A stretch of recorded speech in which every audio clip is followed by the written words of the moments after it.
for the lives you've taken, for everything you've done.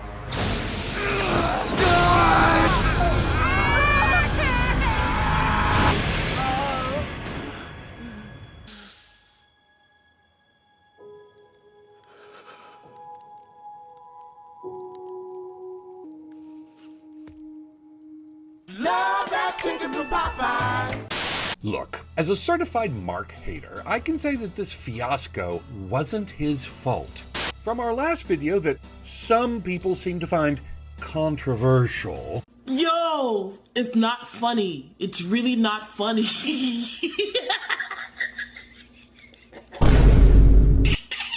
We discuss how Mark has a problem with taking responsibility and seeing how he needs to do better in order to properly grow into adulthood and become a better superhero, which is relevant to this episode's themes of immature tantrums resulting in the deaths of innocents. So, Mark's journey in this episode and in the comics are about him learning to see the value of what real responsibility is and how delusional thinking can lead to the deaths of thousands for a petty point, as seen in past villains. From Omni-Man to Viltrum to the Lizard League to Angstrom to even this weak-ass villain who took baby back ribs to a whole nother level. Mark's way of thinking has to focus on prioritizing saving lives, being open to compromise, and building better strategies to ensure lives are not lost. Because that's what it takes to be a hero, as opposed to Powerplex. Okay, buddy, we hear you. So, what do you want? What do I want? I want the truth! I want justice! I think a key emotion point in this episode is the struggle people have dealing with trauma and the loss from catastrophes. How do you begin to let go and move on when something horrible seems senseless? To understand all of this, we need to talk about what Invincible is responsible for versus what he isn't. For one, Mark is responsible for signing up with Cecil and needing to realize his powers, rage, and immature nature all together is a deadly combination, which can lead to folks being easily scared of him. It's why Angstrom's death holds so much weight, as Mark realizes that he overpowered a man with just a few hits.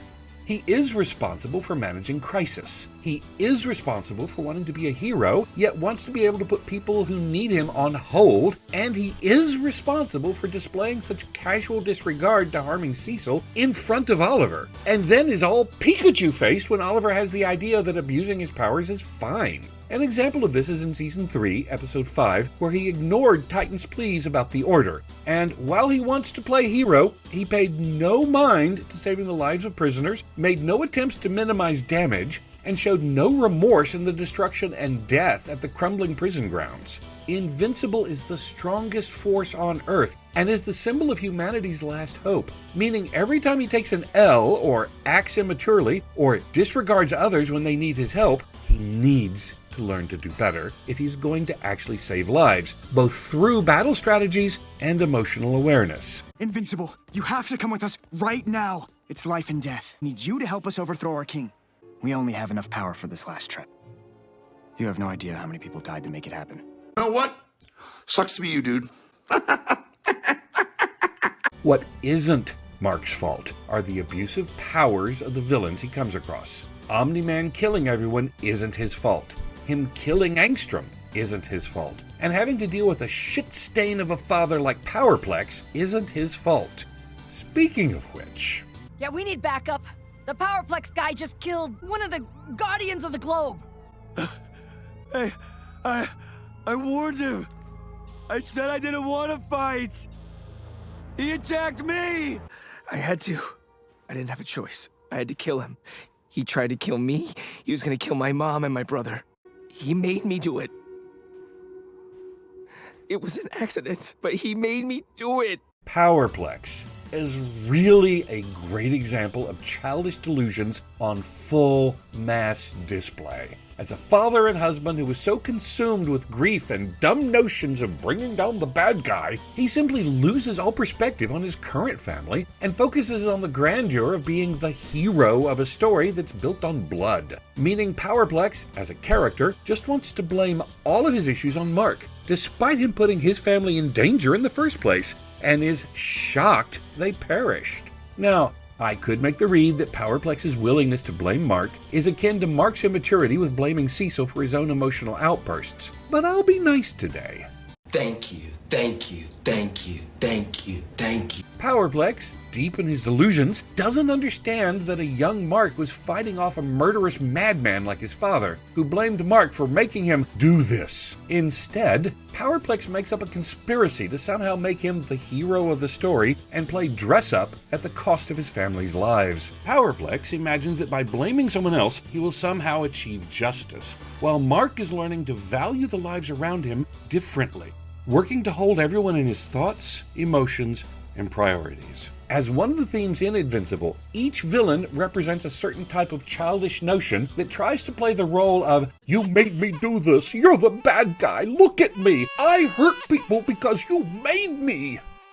You want freedom with no responsibility. Son, there's only one person on Earth who gets that, yeah. The president. A baby.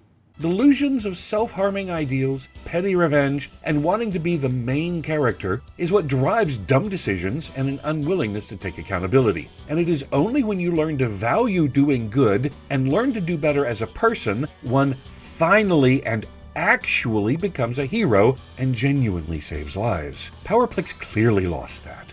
And there's gonna be a point where Mark has to step up and learn the importance of responsibility. Soon. Oh my God, it's Beyonce! Oh my God, it's Lady Gaga! However, I want to talk about how the show is so much more tolerable than the comics, as the show takes time to breathe and allows characters to be emotionally mature and understanding. A great example is this scene with Oliver and Debbie. That it's okay if some people die. Is that really how you feel? Kinda. Do you think my life isn't precious? Would you care if I died? Of course I'd care. I don't want you to die. I love you. I love you too. But think about all the other people on this planet. They all have friends and families who would be sad if they died. So just because you don't know these people doesn't make their lives less important. Do you understand? I understand. I won't do it again. Never happened in the comics. In the comics, Oliver disregarded the Mahler twins a lot more coldly and just saw no point in human lives because he just couldn't relate to them using facts and logic. Mark gets upset about it, scolds his brother. Somehow, Oliver just comes to a conclusion that maybe human lives matter, as it's just his rapid aging that skews his views and nothing else. Sure, Jan. And Mark just lets it go. Yikes. Now, why does all that matter here? With Powerplex and other villains being representations of abuse, I also hope, that the show wants to explore these elements from the comics with a lot more maturity, as it's easy to see villains being powerful and evil, more so what they are: immature, dumb, and delusional abusers who just so happen to be able to throw big rocks. This coincides with Powerplex blaming Mark rather than taking responsibility, and shows that blaming someone for your own reckless destruction is inexcusable, akin to Mark being so casual with destroying stuff just to make a petty point to Cecil that he shouldn't work with folks who can secure a win. Sometimes. And with all this talk about maturity, Rex's character arc is the perfect arc, about how a man-child went from an annoying shit to the most appreciative and perfect himbo-esque husbando, and I wish to talk more about him. Soon. And as for Angstrom, whoo-wee! Since I've read the comics, I know what's coming, but for all you out there in YouTube land, are you as excited as I am? Please be sure to like and subscribe, and hope to God the show doesn't go full cringe with Eve in the next episodes. If you know, you know. Mama. Till then, bye.